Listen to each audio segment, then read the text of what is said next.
Nous allons prier. Seigneur notre Dieu, nous voulons te dire merci. Nous voulons te rendre toute la gloire. Nous voulons bénir ton nom. Nous voulons encore cet après-midi te confier ce moment. Prends le contrôle. Parle-nous et nous t'écoutons. Dirige-nous, conduis-nous.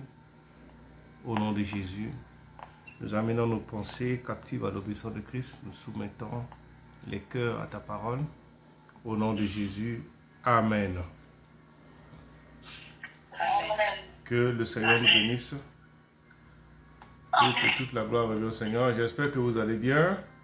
Bon dimanche. Amen. Nous allons prendre nos Bibles dans Luc chapitre 5. Luc chapitre 5, à partir du verset 1 jusqu'au verset 11. Je vais demander à la sœur Ursula de nous lire ce verset. D'accord. Alors, je lis la parole du Seigneur dans Luc chapitre 5 à partir du verset 1 à 11. Comme Jésus se trouvait auprès du lac de Gethsémane et que la foule se pressait autour de lui pour étendre la parole de Dieu, il vit au bord du lac deux barques. Tous les pêcheurs étaient descendus pour laver leurs filets. Il monta dans l'une de ces barques qui était à Simon et il le pria de s'éloigner un peu de terre. Puis il s'assit et de la barque il enseignait la foule. Lorsqu'il eut cessé de parler, il dit à Simon: avance en pleine eau et jetez vos filets pour pêcher. Simon lui répondit: Maître, nous avons travaillé toute la nuit sans rien prendre, mais sur ta parole je jetterai le filet. L'ayant jeté, ils prirent une grande quantité de poissons et leurs filets se rompaient. Ils firent signe à leurs compagnons qui étaient dans l'autre barque de venir les aider. Ils vinrent et ils remplirent les deux barques au point qu'elles s'enfonçaient. Quand il vit cela, Simon-Pierre tomba aux genoux de Jésus et dit: Seigneur, retire-toi de moi, parce que je suis un homme pécheur.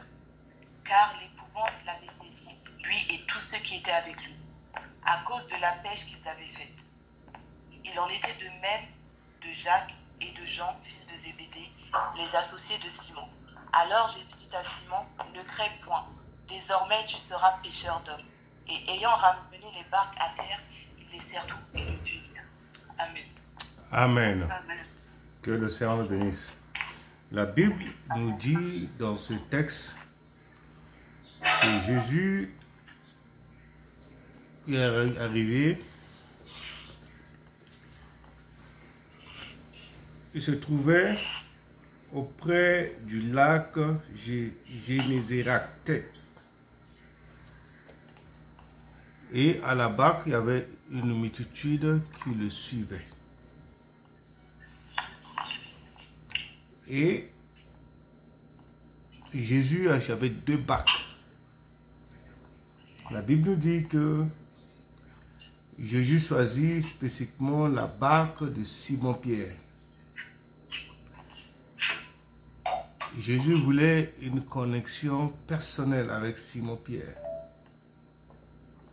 Jésus veut commencer une nouvelle relation spéciale entre lui et Pierre. Deux fois, nous ne savons pas exactement le pourquoi, mais il y avait deux barques. Et Christ a choisi une et l'autre.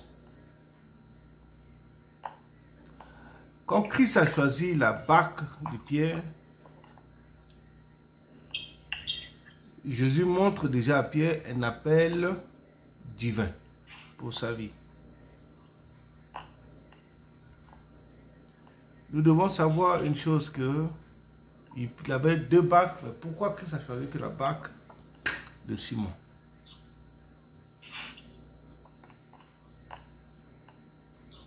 Pourquoi il a choisi que la barque de Simon? Parce qu'il savait que par la vie de Simon, il allait enseigner dans la barque. Notre vie est la barque. Jésus a utilisé barque de Simon comme une plateforme comme nous aujourd'hui, notre WhatsApp comme notre plateforme pour enseigner la foule.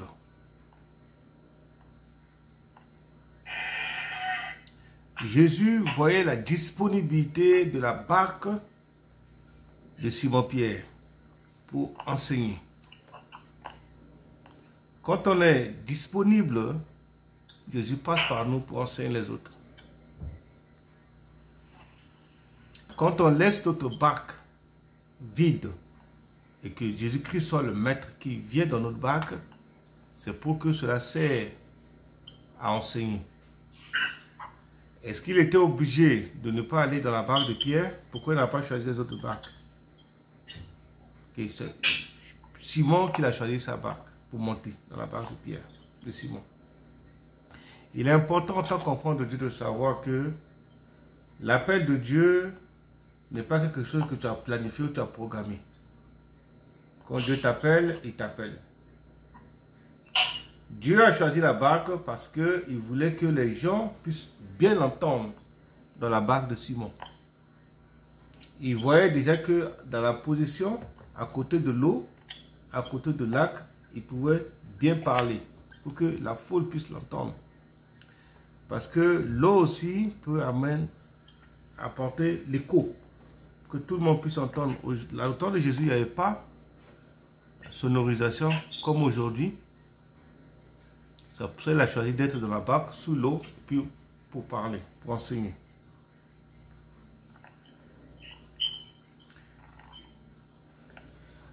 Amen. En tant que chrétien, en tant qu'enfant de Dieu, Christ voulait enseigner à Simon quelque chose. C'est pour ça que je vais lire, il dit, il vit au bord du lac 2 barques, d'où les pêcheurs étaient descendus pour laver leurs filets, parce qu'ils ont déjà travaillé toute la nuit. Ils étaient en train de nettoyer leurs filets pour rentrer. C'est en ce moment-là que Christ vient.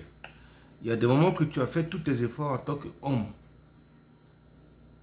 et tu n'as pas eu un résultat. C'est en ce moment-là que Christ vient. Et Christ vient choisir ta vie parce que tu as essayé de faire toute ta vie seul. Tu étais seul en train de faire ton travail et choisis la barque de Simon. Parce que Simon n'était pas n'importe qui. Il était un pêcheur professionnel. Il connaissait son travail. Mais ils ont travaillé, ils n'ont pas produit de résultats. Ils n'ont pas eu de résultats. C'est en ce moment-là que Jésus arrive. Il monte dans la barque de Pierre et il pria de s'éloigner un peu de terre. Amen. Et il s'assit à la barque et enseigne à la foule. S'éloigner un peu de la terre. Il faut s'éloigner un peu de tout ce qui se passe autour de toi. Et il dit, va en eau profonde. Va en eau profonde et jette ton filet. En tant qu'enfant de Dieu, nous devons comprendre une chose, que Christ que nous cherchons, il connaît la situation de chacun de nous, il connaît nos difficultés, il connaît nos problèmes, il connaît nos pleurs, il connaît aussi l'appel qu'il a sur notre vie, et il vient souvent à un moment de notre vie que nous sommes désespérés, que nous sommes fatigués. Nous n'avons plus de mots, découragés. C'est en ce moment que Christ vient. Il vient dans la barque et dit à Pierre, éloigne un peu de la terre. Éloigne un peu des critiques des gens autour de toi. Éloigne un peu des racontards autour de toi. Éloigne-toi un peu de ce milieu qui est en train de te bloquer. Éloigne un peu de ce qui se passe autour de toi. Cherche ma face. Mais Simon-Pierre est en train de dire, Pierre, Père, j'ai travaillé. Simon lui répondit, Maître, nous avons travaillé toute la nuit, sans rien prendre. Mais sur ta parole, je jetterai le filet. Il dit, éloigne un peu de terre et va en eau profonde, jette ton filet. Jette ton filet. Notre Dieu est un Dieu qui est le Dieu de la provision divine. Je ne sais pas quelle position tu as aujourd'hui. La première des choses que je te dis, la foi et l'obéissance. Pour que le miracle arrive dans notre vie, en tant qu'enfant de Dieu, nous devons avoir la foi, nous devons être obéissants. Tu peux prier comme de foi. Si tu n'as pas la foi et l'obéissance, quelle que soit ta prière, quelle que soit ta détermination, il n'y aura pas de miracle en toi. Mais Pierre a dit, malgré son problème, il dit, obéis à Jésus en jetant le filet. Il a dit, à cause de toi, je vais jeter le filet. L'importance de la foi. Et l'importance également de l'obéissance à la parole de Dieu. Qu'est-ce que Dieu a dit dans ta vie? Et que tu es en train de te battre toi-même.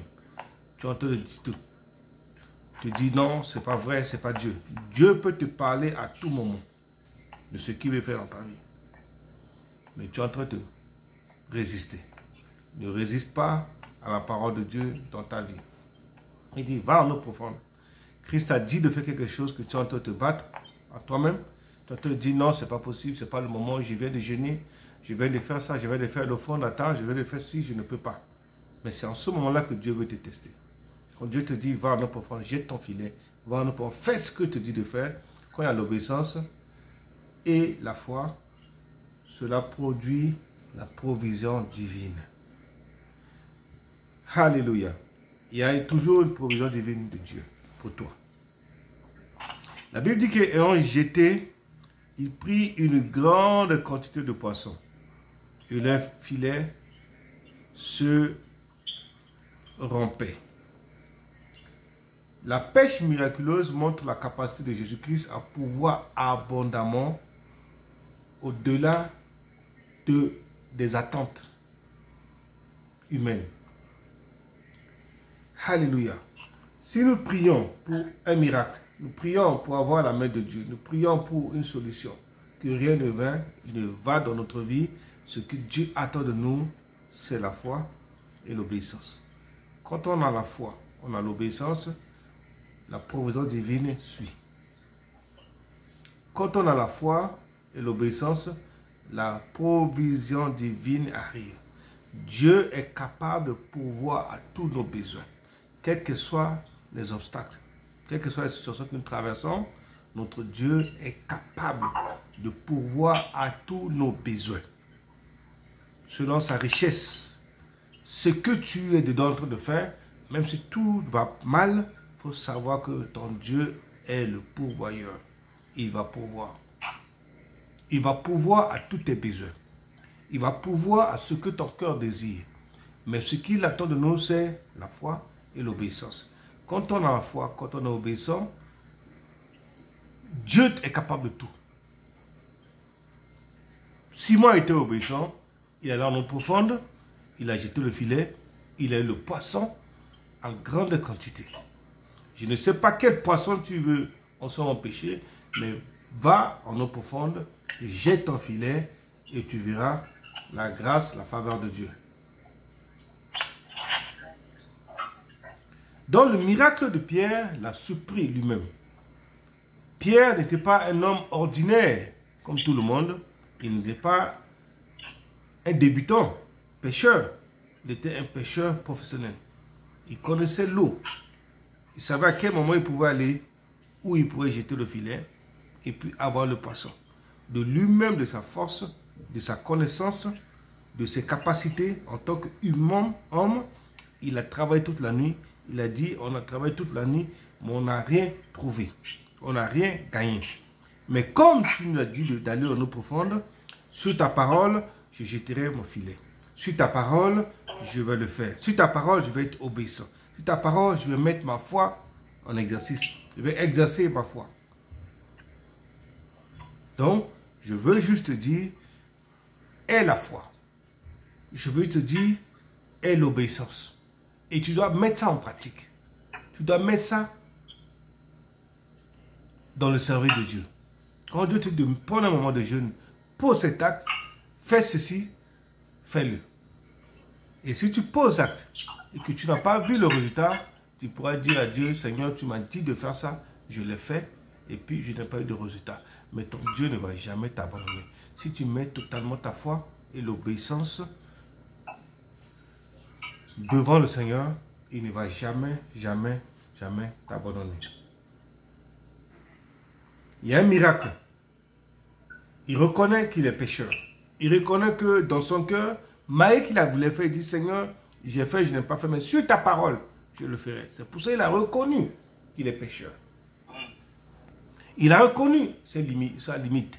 Il a reconnu que, déjà dans sa tête, il doutait de ce miracle, parce que lui-même, il a travaillé toute la nuit.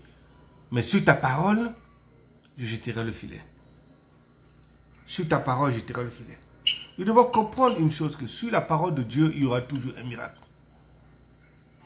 Sur la parole de Dieu et l'obéissance à la parole de Dieu, Dieu ne nous abandonnera jamais. Sur la parole de Dieu et l'obéissance à la parole de Dieu, il y aura toujours la provision divine. Quand Dieu fait une promesse, il y a toujours une provision après la promesse de Dieu. Quand Dieu te dit, va en eau profonde, il veut que tu aies une intimité avec lui. Dieu ne viendra pas dans ta barque parce que tu es plus belle ou tu es plus beau ou tu es comment. Non. Dieu va dans ta barque parce qu'il sait qu'il y a quelque chose en toi qui, en venant dans ta vie, il va produire un miracle. Mais Dieu dans ta barque, est-ce que tu lui as dit, Seigneur, est-ce que tu es dans ma barque, effectivement, ou bien tu es dans la barque de ma voisine? Parce que si tu es là, que Christ est dans ta barque, et puis tu vois que le miracle se produit dans la vie de ton ami, c'est à toi de te demander, Seigneur, est-ce que tu es dans ma barque? Parce que quand il est dans ta barque, il y aura toujours des instructions. Il donne toujours des directives. Il te dit ce que tu dois faire. Et quand tu es, Christ est dans ta barque, il te dit ce que tu dois faire. Et quand tu mets ça en pratique, tu obéis à la parole qui t'a demandé de le faire, il y aura toujours la provision, il y aura toujours le miracle. Pierre voulait la provision divine. Il voulait le poisson pour vendre, pour que sa famille puisse avoir à manger. L'argent pour s'occuper de sa famille. La nourriture pour que sa famille puisse manger. Je pense que nous tous, on est dans ce besoin. Nous sommes dans le besoin. Dans le besoin de manger. Dans le besoin de pouvoir, de payer nos factures. De payer tout ce que Dieu, nous sommes sur la terre de le faire. Mais s'il y a un blocage et que Dieu te dit, va en eau profonde, va, fais ce que je te demande de faire, nous devons être obéissants. Nous devons être obéissants. Et nous devons savoir que quand Dieu nous appelle, il va dans nos barques parce qu'il donne une mission à accomplir. La mission de Jésus-Christ dans la barque de Pierre était de transformer, de changer sa façon de faire, de changer sa vocation, de changer son appel, de changer sa façon de penser, sa façon de le suivre et de voir qu'il peut être demain non seulement un pêcheur de pécheurs, mais un pêcheur d'hommes. Il va être un serviteur. Il va me servir. C'est pour ça que pas dans n'importe quel bar que Christ va s'asseoir. Il va s'asseoir pour voir, est-ce que tu écoutes ses instructions, tu écoutes sa parole, tu dis ce qu'il te demande de faire. Quand on est obéissant, c'est en ce moment que Christ change notre vocation. Il change notre appel dans le but de nous donner un avenir, il nous transforme, de redevenir un homme de Dieu ou une servante de Dieu. Alléluia. Et nous devons dire quoi? Pierre a dit oui à l'appel de Dieu. Nous devons dire oui à l'appel de Dieu. Quand il y a le miracle, nous devons dire oui à l'appel de Dieu.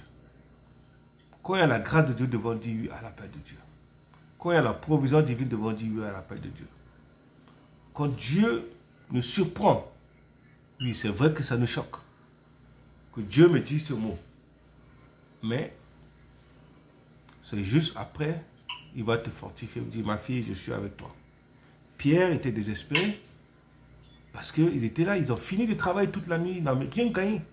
Ils étaient en train de nettoyer leur filet pour rentrer à la maison, désespérés.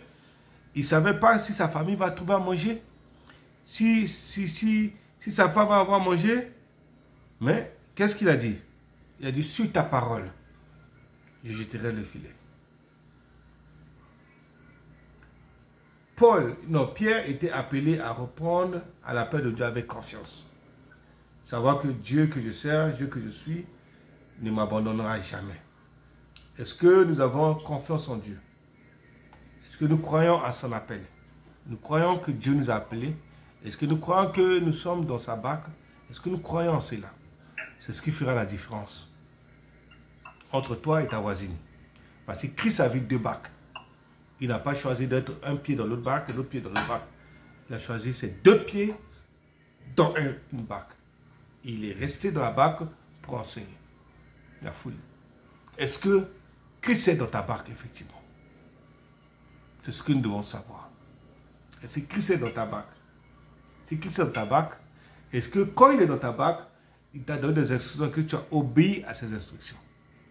Tu as suivi ces instructions. Tu n'as pas mis tes raisonnements en avant. Tu es en train de penser, non, j'ai fait ça hier. J'avais déjà fait ce jeûne. J'avais déjà fait ceci. J'avais déjà prié comme ça. J'avais déjà fait cela. Nous avons toujours des excuses à faire. J'ai déjà fait ça. Ça fait 10 ans que je suis dans l'église. Ça fait 15 ans que j'ai prié comme ça. Ça fait comment j'ai écouté tes prédications. J'ai fait cela. Ça n'a pas marché. Mais comment je peux me dire de faire encore? Je ne peux pas le faire. Mais Christ savait que au même endroit où Simon a jeté le filet qu'il n'a pas trouvé, il dit, va encore en eau profonde. Va encore en eau profonde. Va en eau profonde, c'est chercher la plénitude de Dieu, chercher la grâce de Dieu, chercher la faveur de Dieu. C'est lui qui ordonne à les personnes d'aller l'attendre là-bas. C'est lui qui est Dieu. Il ordonne aux personnes d'aller attendre le filet là-bas. Il ordonne aux personnes d'aller attendre le filet de Simon. Pourquoi tu discutes avec Dieu dans ton esprit? Pourquoi tu dis, non, j'ai déjà fait ça. Ce n'est pas possible. Est-ce que c'est possible? Non, je ne peux pas. Ah, mais j'ai déjà dépassé 50 ans. Est-ce que je peux encore avoir d'enfants? Ah, je n'ai même plus de mes menstrues qui venaient régulièrement. Est-ce que je peux tomber enceinte encore? Est-ce que je peux avoir un enfant? Je peux me marier encore? Qui peut me marier à cet âge encore? J'ai déjà 3 enfants. J'ai déjà 4 enfants. J'ai déjà 5 enfants. Qui peut me marier? Tout est possible à notre Dieu. C'est seulement ta pensée qui dit que ce n'est pas possible. Mais avec notre Dieu, rien n'est impossible. Quand les gens disent que tu ne peux pas, c'est en ce moment que Dieu agit. Simon dit, on a travaillé toute l'année, on n'a rien gagné. C'est en ce moment que Christ se met en action pour dire, va en eau profonde. Dieu veut que tu disposes ton cœur en eau profonde dans la recherche de Dieu. Dieu veut que tu cherches encore sa présence. Dieu veut que tu cherches encore la plénitude. Dieu veut que tu cherches encore sa grâce. Dieu veut que tu cherches encore sa main. Dieu veut que tu cherches encore sa protection. Cherche encore une intimité profondément avec lui. C'est en ce moment-là que le miracle va se produire. Nous devons avoir confiance en notre Dieu. Nous devons avoir confiance en notre Dieu. Nous devons aimer notre Dieu. Nous devons lui faire confiance. Nous devons savoir que nos ressources pour Dieu, nous devons être prêts à offrir ce que nous avons pour le servir. Christ n'a pas à demander à personne. L'autre a dit non, ne monte pas dans ma barque, je suis occupé. Ma barque, je suis en train de faire la pêche avec. Non. Oui. Qu'est-ce que tu as que tu ne veux pas que Christ utilise ta barque pour servir, pour prêcher? Oui. La barque représente tes ressources. Nous devons laisser Dieu travailler en nous avec nos ressources. Les moyens que tu as, Dieu veut l'utiliser. Il pouvait refuser. Pierre pouvait refuser. Non, je ne veux pas que tu montes dans ma barque. Mais il a laissé Dieu s'asseoir dans sa barque. Tes ressources, Dieu veut ta barque, tes ressources, pour son œuvre.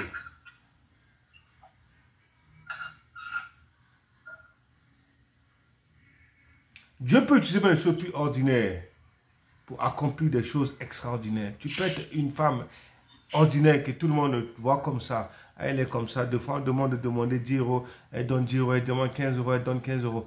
Mais Dieu utilise des choses ordinaires pour transformer en des choses extraordinaires. Nous avons confiance en la provision divine. Nous ne devons pas pleurer. Quand Dieu vient dans notre barque, on se pose la question, pourquoi c'est moi seulement, Dieu a trouvé ma barque pour venir s'asseoir? Parce qu'il a un plan merveilleux pour ta vie. Parce qu'il veut te transformer. Parce qu'il veut changer ta vie. Il veut changer ta destinée. Laisse Dieu, fais confiance à Dieu pour ses provisions et bénédictions. Même quand nous faisons face à des situations qui semblent impossibles, Mais il faut laisser Dieu s'asseoir dans notre barque, s'asseoir dans notre vie, travailler en nous, restaurer nos vies, restaurer nos pensées, restaurer nos finances. En laissant Dieu travailler en nous. Dieu lui donne toujours une mission spirituelle. Quand il vient dans notre vie, il vient dans notre barque. La mission spirituelle, c'est de comprendre que nous avons une mission plus grande que nos préoccupations. Oui, ce que Dieu attend de nous, de ne pas penser à autre chose, à nos préoccupations, de voir que Dieu a une mission pour nous. La mission qu'il avait pour nous, une mission de préoccupation. Une mission, pas pour la préoccupation, une mission pour gagner des âmes. C'est de partager l'évangile et de faire des disciples, de gagner des âmes pour le royaume de Dieu. Pour que Christ puisse vider le royaume de Satan et gagner le royaume de Dieu. Alléluia. Amen. Amen. Le choix de notre Seigneur de monter la barque de Simon, suivi du miracle, de la pêche abondante, est riche en enseignements. Ce que nous devons savoir, il nous appelle, que Jésus appelle chacun de nous personnellement, qu'il utilise nos ressources pour son royaume. Il nous occupe ce que notre vie pour son royaume. Il utilise notre intelligence pour son royaume. Il utilise notre compétence pour son royaume. Il utilise notre capacité pour son royaume. De ne pas savoir que c'est parce qu'il vient dans ta barque, il va seulement être dans ta barque comme ça. Il vient dans ta barque, c'est pour utiliser ce que tu as pour gagner d'autres. Alléluia. Que le Seigneur nous bénisse. Que toute la gloire et l'honneur revient à notre Dieu. Nous allons prier ce soir. Chacun de nous va prier pour que Dieu nous aide à laisser Christ venir dans notre barque. Nous devons dire, Seigneur, viens dans ma barque. Et je vais être obéissant. Je vais avoir la foi.